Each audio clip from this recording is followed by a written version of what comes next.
যারা এই বড়াইগ্রাম এবং গুরুদাসপুরকে পরিচালনা করবে তাদের সামনে আমি কথা বলছি। নিঃসন্দেহে আমরা আজকে যে পর্যায়ে আসছি এই পর্যায়ে কিন্তু তোমাদের মতো এসএসসি দাখিল পাশ করেই কিন্তু এখানে আসছি। এসএসসি দাখিল পাশ না করে কিন্তু এখানে আমরা কেউ আসি নাই। আজকের আনন্দঘন একটা পরিবেশে তোমরা যেমন আনন্দিত, আমাদের জীবনটাও ঠিক অনুরূপ এমন একটা সময় গেছে যে সময়টাকে আমরা পার করছি। তবে পার্থক্য একটা আছে। পার্থক্য হলো আমরা যে সময় দাখিল পাস করছি, লেখাপড়া করছি,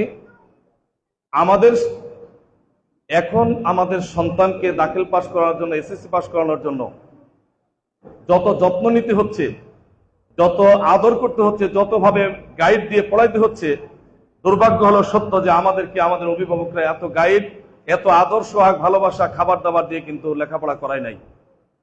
আমার ব্যক্তিগতভাবে এখানে যখন বক্তব্য দিচ্ছি তখন আমিও একজন এ প্লাস পাওয়া ছাত্রের অভিভাবক হয়ে আমি বক্তব্য দিচ্ছি। আমার ছেলেকে এ প্লাস পাওয়ানোর জন্য আমি ব্যক্তি বাবা হিসাবে সময় যতটুকু দিয়েছি তার চেয়ে অনেক গুণে বেশি সময় দিয়েছে আমার ওয়াইফ, অর্থাৎ আমার ছেলের মা। আমি ব্যক্তিগতভাবে মনে করি এই সময়ে এখানে যারা আজকে এ প্লাস পেয়েছ, পাশ করেছ, তাদের প্রত্যেকের এই অবদানের ক্ষেত্রে মায়ের অবদানটা এত বেশি অবদান রাখার মতো বিষয় যেটা ভোলার মতো না, বলার মতো না, আর কোয়ার মতো না। আমি মনে করি যে আজকে সমস্ত ছাত্রদের সেই ক্ষেত্রে এ প্লাস পাওয়ার পরে সর্বপ্রথম বাবা এবং মাকে যে সম্মান শ্রদ্ধা জানানো উচিত। কারণ আমি দেখেছি আমার ছেলে এ প্লাস পাওয়ার ক্ষেত্রে রাত্রে পড়ে মা পাশে বসে আছে, রাত্রে পড়ে পড়ার সময় নাস্তা দিচ্ছে, মোবাইলটা সরাই রাখছে, কারণ মোবাইলটা এ প্লাস পাওয়ার জন্য বড় একটা অন্তরায়, বাধা। নিঃসন্দেহে এখানে যারা আছে প্রত্যেকের বাড়িতে কিন্তু একই অবস্থা হয়েছে। তরিকুল, সরে আসো তোমরা। এই মুন্না বসো, এই ফাইন বসো।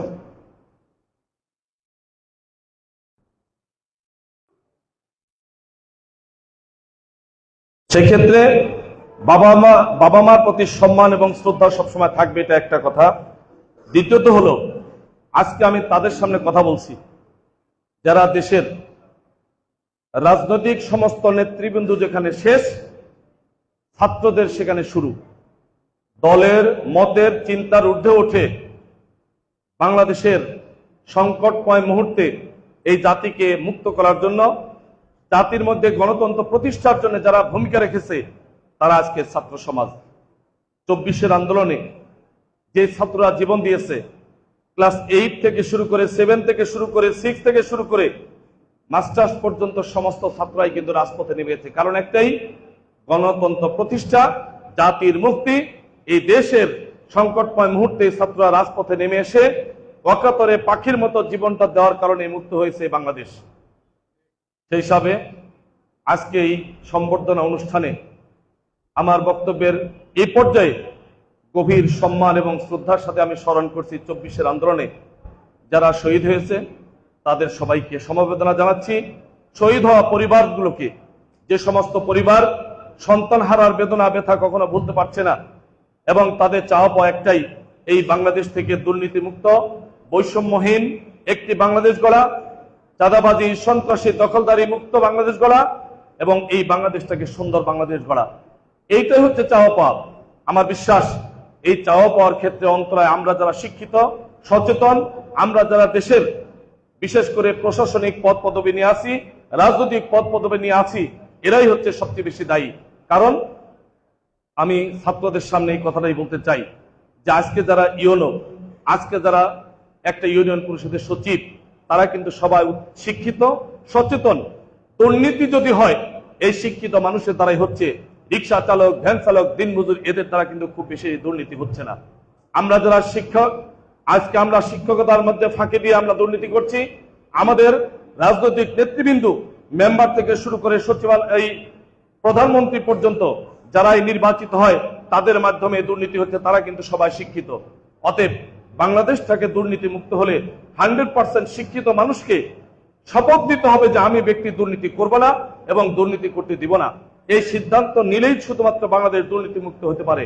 সেই ক্ষেত্রে আগামীর বাংলাদেশকে দুর্নীতিমুক্ত, সন্ত্রাসমুক্ত, চাঁদাবাজ মুক্ত করতে হলে তোমরা যারা গড়ে উঠছ, তোমরা যারা আজকে আগামী দিনের জন্য ভবিষ্যতে আসছো, তোমরাই কিন্তু একজন ইউনো, তোমরাই আগামী দিনের ডিসি, তোমরা আগামী দিনের বিভাগীয় কমিশনার, তোমরা আজকে আগামী দিনের সচিবালয়ের বিভিন্ন পদের সচিবের দায়িত্ব পালন করবা। অতএব তোমাদেরকে এই সিদ্ধান্ত নিতে হবে, এই সিদ্ধান্ত নিতে হবে। দ্বিতীয় হলো, আর যারা রাজনৈতিক পদচারণায় যাবে, মেম্বার থেকে শুরু করে একদম চেয়ারম্যান থেকে শুরু করে এমপি মন্ত্রী পর্যন্ত সমস্ত রাজনৈতিক লিডাররাও কিন্তু এই ছাত্রদের মধ্যে থেকেই হবে, তারাও দুর্নীতি করছে। অতএব তোমরা যদি মনে করো যে আমরা দুর্নীতিমুক্ত করব, তাহলে রাজনৈতিক দৃষ্টিকোণ থেকে যে যে দলই যাও না কেন, সেই দলের নেতৃত্বের অবস্থান থেকে একটু সাইড হও, হযরত একটু সাইড হও, তুমি সাইড হও না কেন, তুমি একটু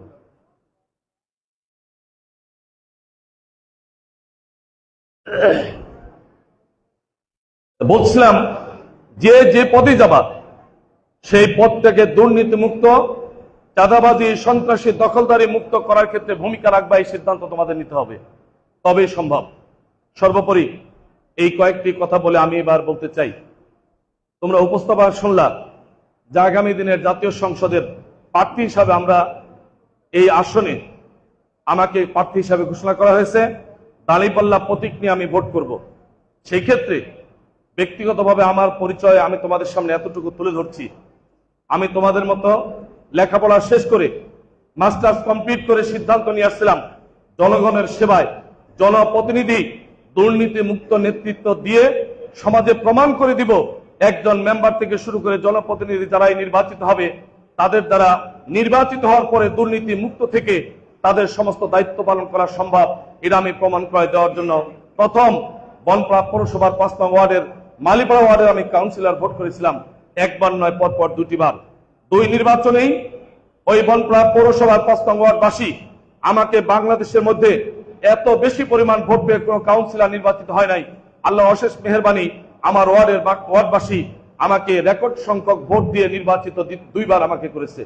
শুধু তাই নয়, আমার পরে আরো 3টি নির্বাচন হয়েছে, সেই 3 নির্বাচনেও আমরা যাকে প্রার্থী দিয়েছি সে আল্লাহ শুকরিয়া আমার ওয়ার্ডবাসী তাকেই নির্বাচিত করেছেন।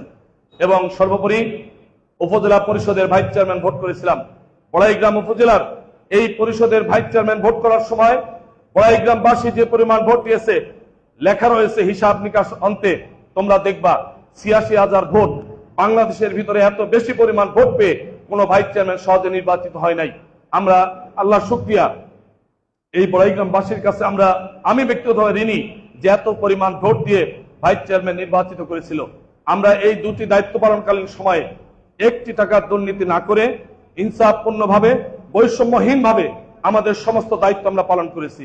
আমি ব্যক্তিগতভাবে ওই উপজেলা পরিষদের ভাইস চেয়ারম্যান থাকাকালীন সময়ে ভারপ্রাপ্ত চেয়ারম্যান অধ্যক্ষ ইকরামুল আলম স্যার যিনি চেয়ারম্যান ছিলেন, তিনার মৃত্যুর পরে ভারপ্রাপ্ত চেয়ারম্যানের দায়িত্ব পালন করেছি।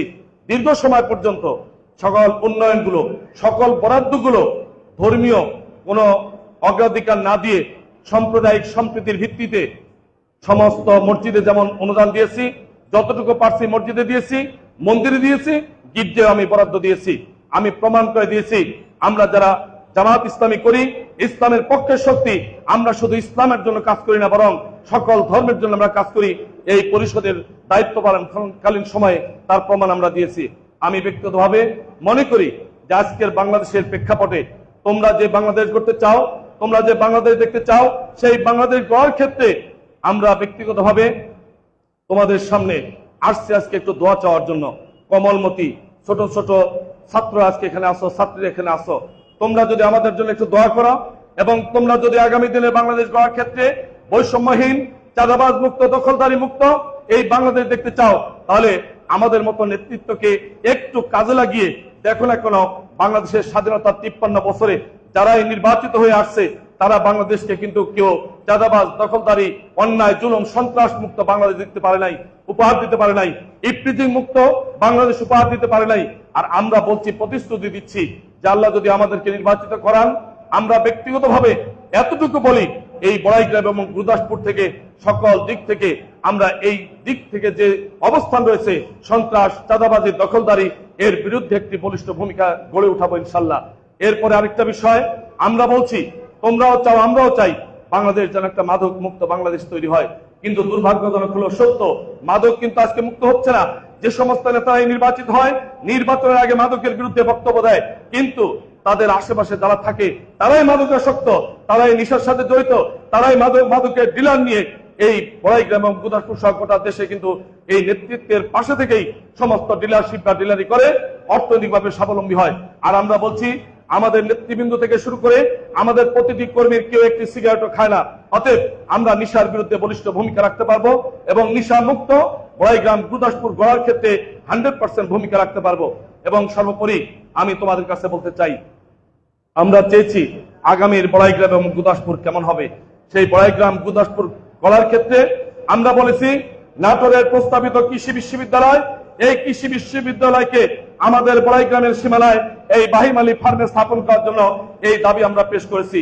শুধু দাবি পেশ করা নয়, প্রধান উপদেষ্টা বরাবর স্মারকলিপি দিয়ে আসছি। সেই স্মারকলিপির অনুলিপি কপি আমি রিসিভ করে নিয়ে আসছি। এই কৃষি বিশ্ববিদ্যালয় যদি এখানে প্রতিষ্ঠিত হয়, আমার এলাকার ছাত্রদেরকে বাংলাদেশের বড় বড় বিশ্ববিদ্যালয়ের মতো এই কৃষি বিশ্ববিদ্যালয় এখানে যখন স্থাপিত হবে, আর দূরে যেতে হবে না, এখানে তারা পড়ালেখা করতে পারবে। শুধু তাই নয়, চলনবিল অধ্যুষিত কৃষি, এখানে কৃষি উন্নত জাতের ফলনের জন্য কৃষি গবেষণা ইনস্টিটিউট প্রতিষ্ঠা করার জন্য দাবি পেশ করে প্রধান উপদেষ্টার কাছে আমরা স্মারকলিপি দিয়ে আসছি।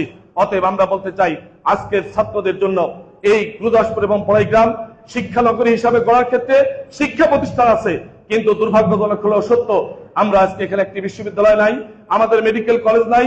এই বিশ্ববিদ্যালয় এবং মেডিকেল কলেজ যদি আমরা গড়তে পারি, আমাদের ছাত্রদেরকে বেশি দূর যেতে হবে না, এখানেই তারা অধ্যয়ন করতে পারবে। সেই ক্ষেত্রে আমরা ভূমিকা রাখার চেষ্টা যতটুকু করছি, এবং আগামী দিনেও যদি আল্লাহ নির্বাচিত করান, সেই ক্ষেত্রে আমরা বলিষ্ঠ ভূমিকা রাখবো ইনশাল্লাহ।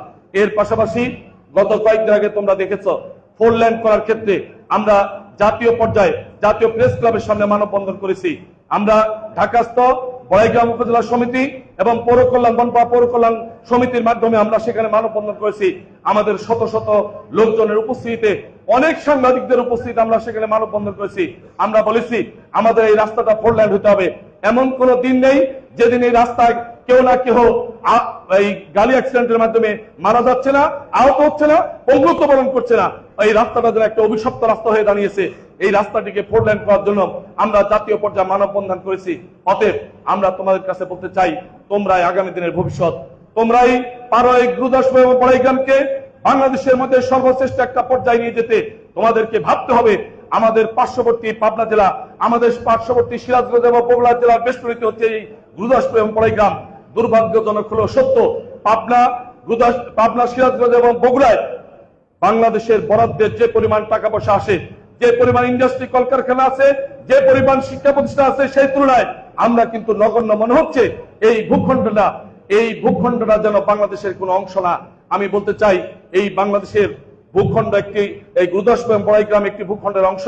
সেই ক্ষেত্রে তোমাদেরকে আগামী দিনের গুরুদাসপুর এবং বড়াইগ্রামকে উন্নত এবং শ্রেষ্ঠ পর্যায়ে নেওয়ার জন্য ভূমিকা রাখতে হবে। সেই ভূমিকা রাখার জন্য তোমাদেরকে তৈরি হতে হবে।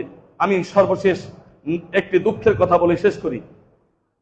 আমরা উন্নয়নমূলক কর্মকাণ্ডের জন্য সচিবালয় যাই, সচিবদের সামনে বক্তব্য রাখছি, কথা বলছি, দাবি পেশ করছি। তোমাদের মতো আমাদের মতো শিক্ষিতরাই নাটোর জেলার সন্তানরা সচিব আছে, তাদের কাছে গেলে যে পরিমাণ উন্নয়নের জন্য ভূমিকা রাখা দরকার, তারা যে পরিমাণ আমাদেরকে সহযোগিতা করা দরকার, দুর্ভাগ্য এলাকার বৈষম্য থাকবে না, ঠিক আছে, কিন্তু বরাদ্দ যখন কম হয় সেখানে অন্যায়ের বিরুদ্ধে কথা তো বলতে পারবে। আমরা বাংলাদেশের অন্যান্য জেলার তুলনায়, অন্যান্য আসনের তুলনায় এই আসনে যখন বরাদ্দ কম পাই, তখন আমাদের এলাকার যারা সচিব, তারা কি বলিষ্ঠ ভাবে এই কথাগুলা কি ওখানে বলতে পারে না?